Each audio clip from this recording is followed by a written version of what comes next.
எங்க தான்டா கூட்டு போற? வா விறுவிறுன்னு வா. ஏத்தத்திலயும் இறக்கத்திலயும் கூட்டி போறானே, எந்த ஊருக்கா கூட்டி போற? இந்த இடத்த பாத்துக்க, இது சரியா வரும்ல? சரியா தான் நினைக்கிறேன். நினைக்காதா, சரியாதான் வரேன்.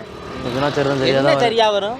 அது ஒண்ணு இல்லண்ணா, இங்க இருக்கு ராம்நாடு, இங்க இருக்கு காரைக்குடி, இங்குள்ள பெஸ்ட் மம்மி தூக்கி காரைக்குடில வைக்கிறோம். காரைக்குடில பெஸ்ட் மம்மி. அட ஆமாங்க, நம்ம ராமநாதபுரத்தையே ஒரு கலக்கு கலக்கிட்டு இருந்த பெஸ்ட் மம்மி அவங்களோட 13வது பிரான்ச்சை காரைக்குடி நியூ பஸ் ஸ்டாண்ட் கிட்டேயே ஓபன் பண்ணிருக்காங்க. இந்த பிரான்ச்சோட ஆம்பியன்ஸ் பத்தி கண்டிப்பா சொல்லி ஆகணும். ஒரு ஃபாரின் கேஃபிடேரியாக்குள்ள போன ஃபீல் கொடுக்குற அளவுக்கு ஒரு இன்டீரியரும், நமக்கு தேவையான ப்ராடக்ட்டை ஈஸியா சூஸ் பண்ற மாதிரி கேட்டகரி வைஸா டிஸ்ப்ளே பண்ணிருக்காங்க. செல்ஃப் ஆர்டரிங் கிசோ கூட இங்க அவைலபிளா இருக்கு. பீஸால பல வெரைட்டி வச்சிருந்தாங்க. நாங்களும் தாய்லாந்து பீஸா ட்ரை பண்ணிருந்தோம். டேஸ்ட்டுமே ஒருத்தா இருந்துச்சு. குழந்தைகளுக்கு ஏத்த மாதிரி junior pizza, fried chicken, happy chicken also வச்சிருந்தாங்க. ஜூஸ் வெரைட்டில ஸ்மூத்தியுமே இங்க அவைலபிளா இருக்கு. சிக்கு ஸ்மூத்தி ட்ரை பண்ணிருந்தோம். டேஸ்ட் அல்டிமேட்டா இருந்துச்சு. பெஸ்ட் மம்மியோட பெஸ்டான பேக்கரி ஐட்டம்ஸ் அண்ட் ஸ்வீட்ஸ் மட்டும் இல்லாம கான்டினென்டல் ஐட்டமும் இங்க நிறைய வச்சிருக்காங்க. காரைக்குடி மக்களே கண்டிப்பா பெஸ்ட் மம்மியை விசிட் பண்ணி பாருங்க.